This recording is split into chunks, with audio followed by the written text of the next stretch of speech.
This is your Feel Good Breakfast Show, Espresso, on SABC3. Well, an exciting morning as we are all counting down the days, literally, to the festive season. And we're cooking festive cake, so Christmas cake. Next to me, Grace Stevens, it's so good to have you in this kitchen again. Thank you. This looks hard.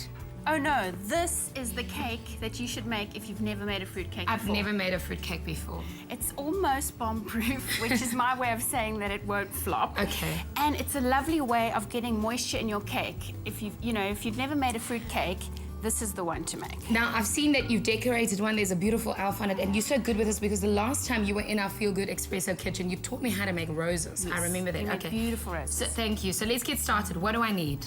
Well, here in the bowl, I've already pre-boiled all our fruit, nuts, the cherries. I've got the sugar and the butter in here with some water, and it's been boiled and then allowed to cool nicely. All right. Okay, so then all I'm gonna do, add my flour,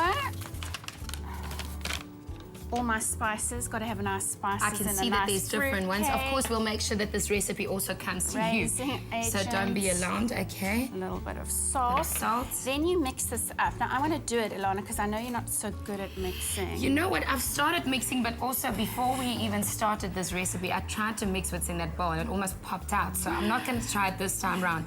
Tell me, what else is in there? Did you add some brandy to it? Not yet. Brandy's the last thing that we put in it. Okay, because...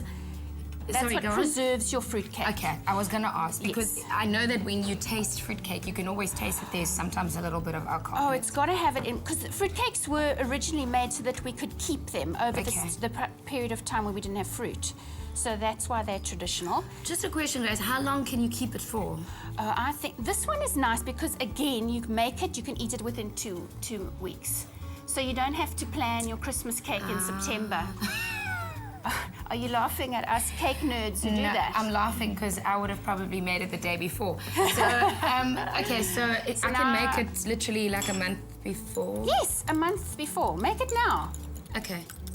You can just put me on speed dial. I will. I'll call you every 5 minutes. Yeah. Like, what do I boil next? Yes. Fantastic. Okay, so an egg in there as well. An egg, just pre-beat it up, just easier to mix. Yeah. Get it nice and thoroughly mixed. While you're mixing that, our keyword for this morning is cake. Cake to 3378 to make this easy fruit cake. Now, I'm told that it's foolproof, and I believe Grace because she's taught me things in this kitchen before, and it definitely worked out.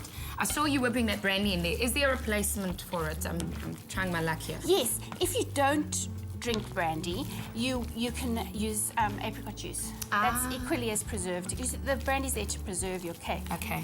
Oh, I can smell it. It's divine, isn't it? It's good. And can you see, there's no worrying about overbeating or anything like that. So Is this it? That's it. Okay. Wow. All right, so I'll hold this. And how long does it stay in the oven for? It's about an hour and a quarter, but just pop a skewer in, see if it comes out clean. You don't want to cut into your cake on Christmas Day and it being all gooey. That's not even funny. So you mean cut into your cake on Christmas Day and see that you didn't cook it properly? Yeah. No, not at all. So I've lined the tin, and that's quite important. It's going to be in the oven for quite a long time, so you do want it to cook evenly and not to burn on the edges. So use brown paper or a couple of layers of baking paper. You know, always safe than sorry. And you press it down. Nice and even it out. Get it nice and flat. Now, you've decorated yours. What could one decorate it with at home? Well, I've just put a layer of marzipan on top of my cake, which is quite easy, allowed it to dry, and then I've put fondant on top. But you don't have to do that. Even with this cake, take it out and cool it completely, drizzle it with some more brandy or some apricot juice, and then let it sit for 2 weeks and mature, because that's what fruitcakes need to do. Do you cover it? Do you leave it in the open? I would just put it in a closed Tupperware container. Okay, cool. So you just put it in one of your plastics and leave it. Okay. What's really nice, you can just slice it just like that. Wow. Yeah. All right, so that's fairly easy. Foolproof, you say? I do say foolproof. Cake to 33728, which means you get a link to this recipe and you can also make a festive cake at home. And you pop that in the oven. Sure. Okay, I'll do it just now. All right, but cake through 33728, festive cake, that's what we're celebrating in our feel-good espresso kitchen this morning. How long again did it stay in for? About an hour and a quarter. An hour and a quarter. That's fairly easy. Thank you so much. Good luck. All right, yeah, good luck. It's all we need to make some cakes. Well, this is not the only thing that's happening on the show today. After you've eaten all the cake or made sure that you are truly festive, you probably want to make sure that you keep your waistline good as well, especially if you're going to be by the pool or even show that body on the beach. Well, Ewan has got the best advice when it comes to using sports equipment and even getting our bodies summer ready. Take a look.